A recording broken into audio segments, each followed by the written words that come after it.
അപ്പൊ നമ്മൾ എങ്ങോട്ടാണ് പോകുന്നത്? മൊഫറ്റ്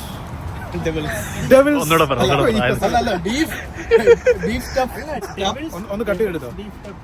ട്രിപ്സ് ടുഗദറിന്റെ മറ്റൊരു എപ്പിസോഡിലേക്ക് എല്ലാവർക്കും സ്വാഗതം.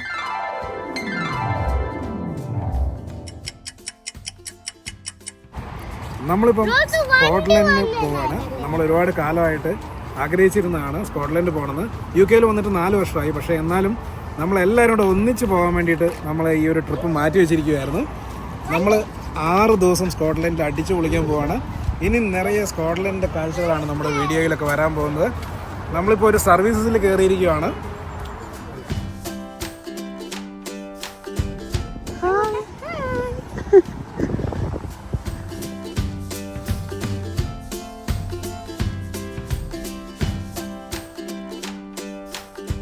സർവീസസിലൊക്കെ കയറി നമ്മളൊന്ന് ചില്ലായിട്ട് നേരെ ഡെവിൾസ് ബീഫ് ടബ് എന്ന് പറഞ്ഞ സ്ഥലത്തേക്കാണ് പോകുന്നത്. അത് മൊഫറ്റ് എന്ന അതിമനോഹരമായ ഗ്രാമത്തിലാണ്. So let's see there. നമ്മൾ 6 ഫാമിലീസ് ചേർന്ന് 5 ഡേയ്സ് ഒന്നിച്ച് സ്റ്റേ ചെയ്ത് സ്കോട്ട്ലൻഡ് എക്സ്പ്ലോർ ചെയ്യുന്ന ഒരു ട്രിപ്പാണ് പ്ലാൻ ചെയ്തിരിക്കുന്നത്. കുഞ്ഞുങ്ങളും കൂടിയുള്ള ഒരു ട്രിപ്പ് ആയതുകൊണ്ട് നമ്മൾ വെൽ പ്രിപ്പയർഡ് ആണ്. റഷ് ചെയ്തുള്ള ഒരു സൈറ്റ് സീയിങ് അല്ല നമ്മുടെ ഉദ്ദേശം. നമ്മുടെ ഫ്രണ്ട്സ് എല്ലാം കൂടെ ചേർന്നുള്ള ഒരു ഗെറ്റ് ടുഗദർ, അതിനോടൊപ്പം സ്കോട്ട്ലൻഡിൻ്റെ മനോഹരമായ കാഴ്ചകൾ റിലാക്സ് ചെയ്ത് എൻജോയ് ചെയ്യുക എന്നുള്ളതാണ് നമ്മുടെ ഈ ഒരു ട്രിപ്പിൻ്റെ ഉദ്ദേശം. ഈ ആഴ്ച പലപ്പോഴും മഴയുള്ളതായിട്ടാണ് വെതർ അപ്ഡേറ്റ്സ് ഒക്കെ കാണിക്കുന്നത്. എല്ലാവർക്കും അതിൻ്റെ ഒരു നിരാശയുണ്ട്. ഗാലറി നമുക്കെതിരാണല്ലോ എന്നുള്ളൊരു ഫീല്.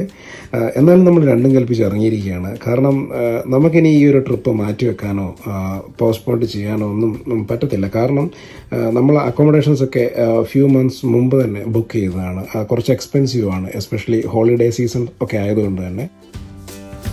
5 ദിവസത്തെ യാത്രകൾ 5 വീഡിയോസായി ഇവിടെ അപ്ലോഡ് ചെയ്യാനാണ് ഞങ്ങൾ ആഗ്രഹിക്കുന്നത്. നിങ്ങൾ ആദ്യമായി സ്കോട്ട്ലൻഡ് ട്രിപ്പൊക്കെ പ്ലാൻ ചെയ്യുന്നവരാണെങ്കിൽ, നിങ്ങളുടെ മൈൻഡിൽ എന്തെങ്കിലുമൊക്കെ ഡൗട്ട്സ് വരികയാണെങ്കിൽ feel free to contact us. ഞങ്ങളെ കൊണ്ട് പറ്റുന്ന രീതിയിൽ ഞങ്ങൾ നിങ്ങളുടെ ഡൗട്ടുകളൊക്കെ ക്ലാരിഫൈ ചെയ്യാൻ ശ്രമിക്കുന്നതാണ്. ഞങ്ങൾ കൂടുതൽ പേരും മാഞ്ചസ്റ്റർ ബേസ്ഡ് ആണ്.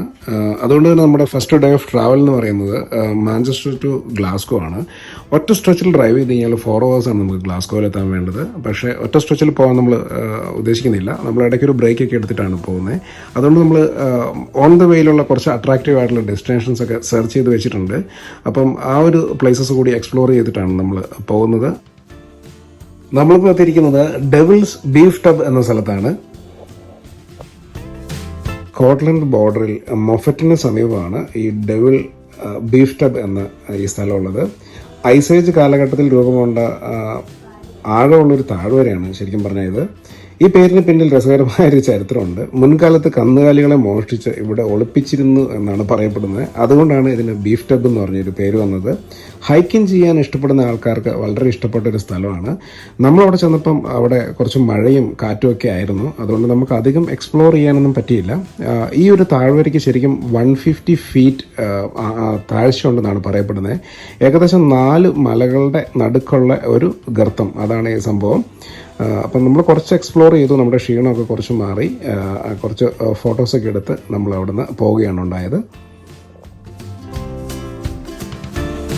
നമ്മളിപ്പോൾ നമ്മുടെ ഫൈനൽ ഡെസ്റ്റിനേഷനിലേക്കുള്ള യാത്രയ്ക്കിടയിൽ നമ്മൾ ചെറിയൊരു സ്പോട്ട് ഫൈൻഡ് ഔട്ട് ചെയ്യുകയും അവിടെ ഇപ്പോൾ ഇങ്ങനെ ഇറങ്ങുകയും ചെയ്തു. നമ്മളിപ്പോൾ ഉള്ളത് ചെല്ല റിസർവോയറിലാണ്. 20-ാം നൂറ്റാണ്ടിൻ്റെ ബിഗിനിങ്ങിൽ നിർമ്മിച്ചിട്ടുള്ള ഒരു റിസർവോയറാണിത്. മെയിനായിട്ട് എഡിൻബ്രോ സിറ്റിക്ക് വേണ്ട വാട്ടർ സപ്ലൈ കൊടുക്കാൻ വേണ്ടിയിട്ട് നിർമ്മിച്ച മനുഷ്യനിർമ്മിതമായിട്ടുള്ള ഒരു റിസർവോയറാണിത്. ഇതിനോട് ചേർന്ന് തന്നെ ഇതിനെ സപ്പോർട്ട് ചെയ്ത് മറ്റൊരു റിസർവോയർ കൂടിയുണ്ട്. അതിൻ്റെ പേര് ഫ്ലൂയിഡ് റിസർവോയർ എന്നാണ്. ഇത് സൈക്ലിസ്റ്റുകൾക്കൊക്കെ വളരെ ഇഷ്ടമുള്ളൊരു ഏരിയയാണ്. നമ്മളിവിടെ കുറേ സൈക്ലിസ്റ്റുകളൊക്കെ കാണുകയുണ്ടായി. നമ്മളിവിടെ വന്നപ്പോൾ അത്യാവശ്യം നല്ല ശാന്തമായൊരു വെതറായിരുന്നു. കാറ്റൊന്നും ഉണ്ടായിരുന്നില്ല, മഴയും ഉണ്ടായിരുന്നില്ല. പിന്നെ എല്ലാവർക്കും അത്യാവശ്യം നല്ല വിശപ്പൊക്കെ ഉണ്ടായിരുന്നു. അതുകൊണ്ട് നമ്മൾ ഇവിടുന്ന് ഫുഡൊക്കെ കഴിച്ച് സമാധാനമായിട്ട് യാത്ര തുടരാമെന്ന് വിചാരിച്ചു.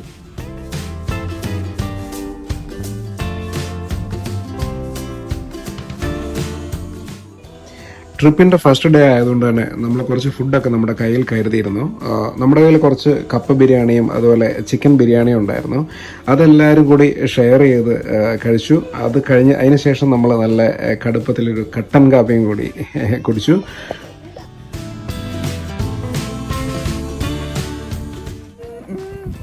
ഫുഡ് എങ്ങനെയുണ്ട് ചെയ്തേ? സൂപ്പർ.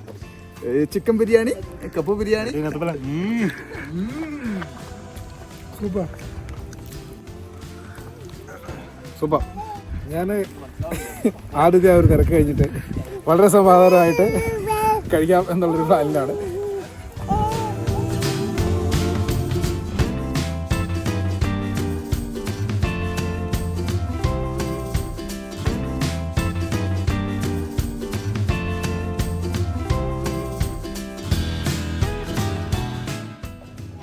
സ്കോട്ട്ലൻഡിലേക്ക് കയറിയപ്പോൾ തന്നെ ഞങ്ങൾക്കൊരു കാര്യം മനസ്സിലായി.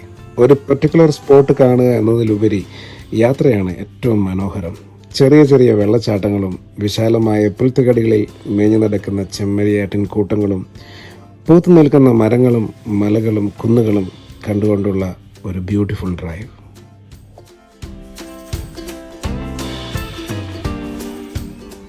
നമ്മൾ ഫൈനലി അങ്ങനെ നമ്മുടെ വീട് നമ്മൾ ബുക്ക് ചെയ്ത അക്കോമഡേഷനിൽ എത്തിയിരിക്കുകയാണ്.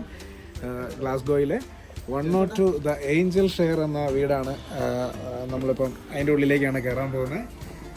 10 ബെഡ്റൂമുകളും വലിയ ഹാളും കിച്ചണും അങ്ങനെ എല്ലാം ഉള്ള ഒരു 3 നില കെട്ടിടമാണ്. അപ്പം അതിൻ്റെ കാഴ്ചകളിലേക്ക്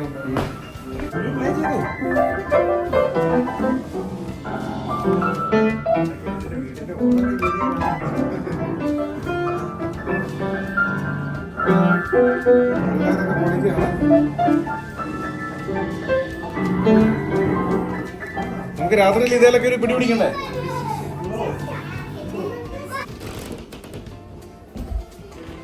ഇത് ഒരു ബെഡ്റൂമാണ്. അത്യാവശ്യം സ്പേഷ്യസ് ആണ് ബെഡ്റൂമുകളൊക്കെ. നമ്മൾ കിച്ചണിലേക്ക് പോവുകയാണ്. കിച്ചണിലോട്ട് കയറുന്നതിന് മുമ്പ് തന്നെ ഒരു ബാത്റൂം ഒക്കെ ഉണ്ട്. കുറച്ച് ഓൾഡ് ആയിട്ടുള്ളൊരു വീടാണെങ്കിലും വളരെ മനോഹരമായി നീറ്റായിട്ട് അവർ മെയിൻറ്റെയിൻ ചെയ്തിട്ടുണ്ട്. ഈ കിച്ചൺ എന്ന് പറയുന്നത് നല്ലൊരു വൈബാണ്. എല്ലാവർക്കും കൂടെ ഒന്ന് ഒരു ഡിന്നറൊക്കെ ഒന്നിച്ച് അരിച്ചു പൊളിക്കാൻ ഒരു ടേബിളും ഒക്കെ ഉണ്ട്. ഈ ഹൗസിൻ്റെ മുകളിലത്തെ നിലയിലാണ് കൂടുതൽ വലിയ റൂമുകളുള്ളത്. ഇത് നമ്മളിപ്പോൾ കയറുന്നത് ഫസ്റ്റ് ഫ്ലോറിലേക്കാണ്. അതുപോലെ സെക്കൻഡ് ഫ്ലോറിലുണ്ട്. 3 നിലകളുള്ള ഒരു വലിയ ഹൗസാണിത്.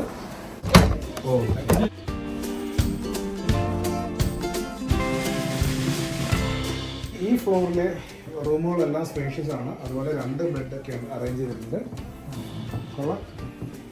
ഇവിടെ നിന്ന് റോഡിലേക്കുള്ളൊരു മനോഹരമായ വ്യൂ കാണാൻ പറ്റുന്നുണ്ട്. ഗ്ലാസ്ഗോയുടെ മനോഹര ദൃശ്യങ്ങൾ നമുക്ക് ഇവിടെ നിന്ന് കാണാൻ പറ്റും. കൊള്ളാം, നല്ല സ്റ്റേ ആണ്. കുക്കിങ്ങിന് ആവശ്യമായ എല്ലാ ഫെസിലിറ്റീസും ഉള്ള ഒരു ഹൗസ് തന്നെയായിരുന്നു നമ്മൾ ബുക്ക് ചെയ്തിരുന്നത്. നമ്മൾ 6 ഫാമിലിയാണുള്ളത്. അതിൽ 3 ഫാമിലി വീതം ഒരു ദിവസം കുക്ക് ചെയ്യാനാണ് നമ്മൾ അസൈൻ ചെയ്തിരുന്നത്. മെക്സിക്കൻ സ്റ്റൈലിലുള്ള ഒരു ചിക്കൻ കറിയാണ് വെക്കുന്നത്. ഒരു ഫ്യൂഷനാണ് ഇവിടെ ഉദ്ദേശിക്കുന്നത്. ചൈനീസും മെക്സിക്കനും കൂടെ ഉള്ളൊരു ഇതാണ്. അപ്പം അതിൻ്റെ കുറച്ച് നമ്മൾ 4 കിലോ ചിക്കൻ എടുത്തിട്ടുണ്ട്. ഫ്രണ്ട്സുമായി ചേർന്നുള്ള ഫുഡ് പ്രിപ്പറേഷൻസ് ഞങ്ങളെല്ലാവരും ഒരുപോലെ എൻജോയ് ചെയ്യുന്നൊരു കാര്യമാണ്. ഇന്നത്തെ ട്രിപ്പിൻ്റെ തുടക്കത്തിൽ തന്നെ ഞാൻ നിങ്ങളോട് പറഞ്ഞിരുന്നു, ഞങ്ങൾ ഈ ഒരു ഗെറ്റ് ടുഗദറാണ് മെയിനായിട്ട് ഇവിടെ എൻജോയ് ചെയ്യുന്നത്. നമ്മുടെ ഷെഫ് പിള്ളേരുടെ കൂടെ നല്ല എക്സ്പീരിയൻസ് ഉള്ള നമ്മുടെ അതിഥികളാണ്. എല്ലാം ലീഡ് ചെയ്യുന്ന അനുഭവമാണ്. നമ്മൾ കൂടെ പിടിച്ചതാണ്.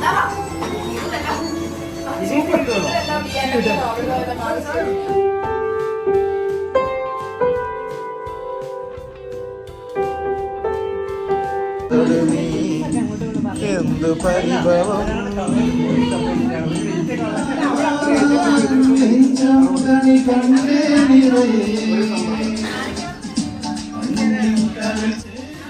അങ്ങനെ കുക്കിങ്ങിൻ്റെ മൽപ്പിടുത്തങ്ങളൊക്കെ കഴിഞ്ഞ് ഡിന്നറൊക്കെ കഴിച്ച് വളരെ റിലാക്സ് ആയിട്ട് എല്ലാവരും കൂടി നമ്മുടെ പാർട്ടി ഹാളിൽ കൂടിച്ചേർന്നിരിക്കുകയാണ്.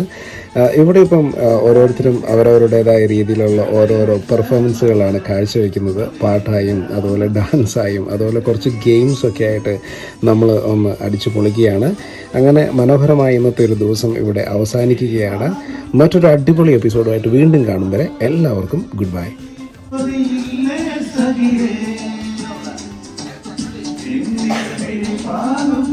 പെൺമയിലായി മാറാൻ